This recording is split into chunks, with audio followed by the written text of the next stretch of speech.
இதோ கொடைக்கானல் குரங்கு மாதிரி என் புள்ள வந்து மங்கி குல்லா போட்டு சுற்றிட்டு இருக்கு. இந்த வெயிலில் போய் மங்கி குல்லா போடுறியடா அப்படின்னு சொல்லி கேட்டுட்டு இருந்தேன். நான் போட்டே திருவேன் அப்படின்னு சொல்லி போட்டுட்டு இருக்கான்.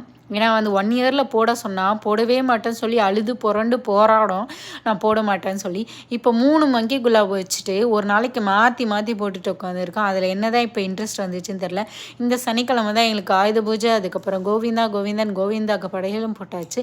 எல்லாமே ஒரே நாளில் வந்து சேர்த்து வச்சு செய்யும் போது உங்கள் வீட்டு வேலை இல்லை எங்கள் வீட்டு வேலை அவ்வளோ வேலையாக இருக்குது. இந்த பாலில் பாசி பருப்பு ரவாவும் ரொம்ப கம்மியாக இருக்குது போலியே அப்படின்னு சொல்லிட்டு திரும்ப செகண்ட் டைம் ஒரு சைடாக வறுத்து அதையும் போட்டாச்சு. ஏன்னா வந்து நீ வேகுவேன்னு சொல்லிட்டு நான் எட்டி எட்டி பார்த்துட்டு இருந்தேன். வேகிற மாதிரியே தெரில. எனக்கு டைம் ஆயிடுச்சு, வேறு வேலை இருக்குது போடா அப்படின்னு சொல்லிட்டு நான் பாட்டுன்னு விட்டுட்டு நெக்ஸ்ட் வேலையை ஸ்டார்ட் பண்ணியாச்சு. மீஷோவில் இருந்தால் ஒரு ப்ராடக்ட் வாங்கியிருந்தேன். இந்த பூஜை சாமான் விளக்குறதுக்குலாம் ரொம்ப சூப்பராக இருக்குது. அந்த லிக்விடு சரியான ஒரு டைம் வாஷ் பண்ணாலும் சரியான பளிச்சுன்னு ஆயிடுது. அந்த அளவுக்கு சூப்பராக இருக்குது. ஈவினிங்காக வந்து வீட்லேயும் பூஜை போட்டு முடிச்சுட்டு ஜிம்லேயும் பூஜை போட்டு முடிச்சாச்சு.